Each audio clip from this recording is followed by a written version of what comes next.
A surprising number of young people are making a permanent decision for a temporary planet. They are deciding not to have children, not because they can't afford them or because they don't want them, but because they are terrified of the world their child would inherit. They look at the projections, the graphs, the headlines, and they make a quiet, heartbreaking calculation. They decide the single greatest gift they can give a child is to never let them be born. For my parents, the big question was affording college. For kids today, it's whether there will be a campus that isn't underwater. The stakes have been raised, just a little. This isn't about politics. It's about a deep, growing ache in the heart of a generation. A feeling so widespread, it's been given a name. And understanding it might be the key to figuring out what we do next. This feeling has a name. It's called eco-anxiety, or climate anxiety. It's not a formal diagnosis you'd find in a medical textbook. You can't get a prescription for it. Your doctor won't tell you to take 2 and call her in the morning, because it's not an illness. It's a reaction. Eco-anxiety is the chronic fear of environmental doom. It's the grief for places that have been lost, like bleached coral reefs or burned forests. It's the anger at the inaction of those in power. It's the helplessness you feel when you sort your recycling, but know a single corporation is undoing your efforts a million times over. It shows up in different ways. For some, it's a constant, low-level hum of dread. For others, it's panic attacks when a wildfire is reported on the news. It's insomnia, depression, and a sense of profound sadness for the future. It's a very logical response to a very illogical situation. The world is sending out distress signals, and an entire generation is listening. To call them mentally ill for feeling this way is like calling a smoke detector faulty for going off in a burning building. The problem isn't the alarm. The problem is the fire. This isn't just a few sensitive souls on the internet. Surveys across dozens of countries confirm it. The majority of young people feel sad, anxious, angry, powerless, and helpless about climate change. A huge number believe humanity is doomed. They feel betrayed by governments and older generations. Think about that. They feel like they've been handed the keys to a car that is already heading for a cliff, and the brakes are gone. I mean, remember when kids were worried about cooties or getting picked last for dodgeball? Now they're worried about their carbon footprints and whether their coastal hometown will exist in 30 years. The glow-up is depressing. This isn't just teenage angst with a new name. It's a rational fear rooted in scientific consensus. They're not overreacting. They're paying attention. The validation of this feeling is the first step. It's okay to be scared. It's okay to be angry. It is a sign of your humanity, your empathy. It shows you're connected to the world around you. But that validation comes with a very serious question. What happens when that feeling becomes so overwhelming, it stops being a signal and starts being a prison? Here is where good intentions can create a generation frozen in fear. The very systems designed to educate and inform can, without meaning to, become engines of despair. Let's start with schools. Schools want to prepare children for the future. So, they teach them about climate change. This is good. 1,000 times better than pretending it's not happening. But how is it being taught? Often, it's a relentless barrage of worst-case scenarios. Melting ice caps, mass extinctions, superstorms, drowning cities. It's a disaster movie, but the teacher tells you it's real, and you're in it. The curriculum focuses heavily on the problem, but very little on the solutions, especially solutions that a 10-year-old can feel a part of. They are shown the terrifying scale of the issue, which makes their own actions, like turning off a light switch, feel laughably small. It's like telling someone their house is on fire and then handing them a water pistol. The mismatch between the size of the problem and the size of the personal solution creates a profound sense of powerlessness. Some of these school climate lessons sound like they were written by a movie villain. And then the oceans will boil. Your dog will have to learn to swim. Pop quiz on Friday. There's no nuance, no discussion of the incredible human capacity for ingenuity. Just a straight shot of dread, delivered right before math class. The child is left, then there's the media. The 24-hour news cycle runs on fear. Catastrophe sells. A headline about a community successfully building a seawall will never get as many clicks as a headline about a city being wiped out by a hurricane. We are fed a constant diet of doom. Algorithms learn that we click on scary stories, so they show us more scary stories. Your phone becomes a personalized pipeline of planetary panic. This creates a cognitive bias, known as the availability heuristic. Our brains judge the likelihood of an event by how easily we can recall examples of it. When every example we see is of disaster, our brains conclude that disaster is the only possible outcome. Hope becomes an irrational act. This isn't about ignoring reality. The reality is bad enough. This is about a media ecosystem that selectively amplifies the worst parts of that reality, creating a feedback loop of anxiety and fatalism. The result of this is maladaptive behavior. That's the psychological term for coping mechanisms that hurt more than they help. It's the student who can't study for an exam because what's the point?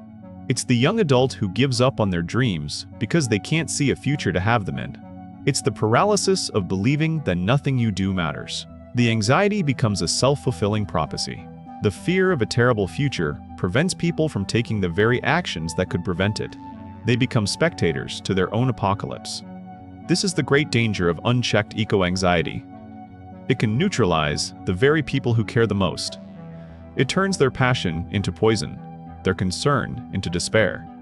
It takes the most empathetic, aware, and engaged members of society and sidelines them, leaving them too exhausted and hopeless to fight. The fire alarm is screaming, but everyone is frozen in place, staring at the flames. This all sounds incredibly bleak. It feels like a dead end. A generation is panicked, the systems meant to help are making it worse, and the future looks like a trailer for a disaster movie. It's easy to stop there and just accept that things are broken. But what if this widespread anxiety is not a bug, but a feature? What if this gut-wrenching, soul-crushing feeling is actually the most powerful resource we have? Anxiety is a form of energy. In its raw state, it's chaotic and destructive. It paralyzes us. But energy can be transformed. Think of a river. Left to its own devices, a flooding river can destroy everything in its path. But if you build a dam, that same powerful chaotic force can be channeled. It can be turned into electricity that powers entire cities. The energy wasn't good or bad. It was just energy. The outcome depended on what was done with it. Eco-anxiety is a flooding river of emotional energy. For it to become maladaptive, for it to paralyze us, is a choice. Not a conscious one, perhaps, but a choice nonetheless. The alternative is to see the anxiety for what it is. A signal that something is deeply wrong, and a source of incredible fuel to do something about it. So you're telling me all this worrying I do at 3 a.m. about melting ice caps could actually be useful? My therapist is going to be so confused. And so proud. Fear is one of the oldest and most powerful motivators in human history. It's what kept our ancestors from getting eaten by saber-toothed tigers. It's what makes us look both ways before we cross the street. Fear, when it's focused, leads to action. The great movements of history were not born from comfort and contentment. They were born from a deep, urgent sense that the current path was leading to disaster. The moment we stop seeing anxiety as the enemy and start seeing it as the call to adventure. So, how do you turn the planet's fever into your own fire?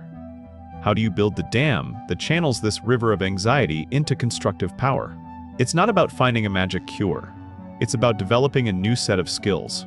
First is the idea of climate-aware counseling. This is a growing field in psychology. It's therapy that starts with the assumption that your eco-anxiety is not a you problem, it's a we problem. The therapist doesn't try to convince you that your fears are irrational. They accept them as real. The goal isn't to eliminate the anxiety, but to help you live with it. To build the emotional resilience to face terrifying facts without falling apart. They teach techniques for managing grief over ecological loss. They help you separate what you can control from what you can't, which is a core principle for mental well-being in any context. Next is the intentional management of information. This is where the positivity sandwich comes in. It sounds a bit silly, but the psychology behind it is sound. It doesn't mean ignoring bad news. It means consciously balancing it. For every story you read about a disaster, you actively seek out a story about a solution.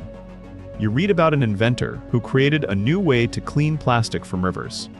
You read about a town that successfully transitioned to renewable energy. You read about a species that was brought back from the brink of extinction. They tell you to practice a positivity sandwich with the news. You read a story about a puppy, then a story about global collapse, then another story about a different puppy. It's emotional whiplash, but it's better than just the global collapse part, I guess. It fights the availability heuristic we talked about earlier. It reminds your brain that disaster is not the only story.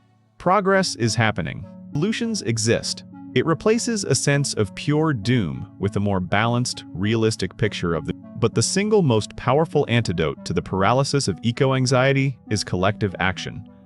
This is the absolute core of it. Anxiety thrives in isolation. It whispers to you that you are alone and powerless. The moment you join a group of people working towards a common goal, that whisper is silenced. The action itself almost doesn't matter as much as the fact that it is collective. It could be joining a local group to clean up a park. It could be volunteering for an organization that plants trees. It could be participating in a community garden. These actions might feel small compared to the scale of the global problem, but they do something crucial on a psychological level. They restore your sense of agency.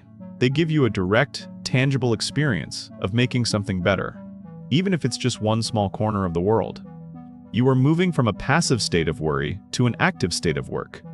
You are surrounded by other people who feel the same way you do, which instantly normalizes your feelings and creates a sense of solidarity.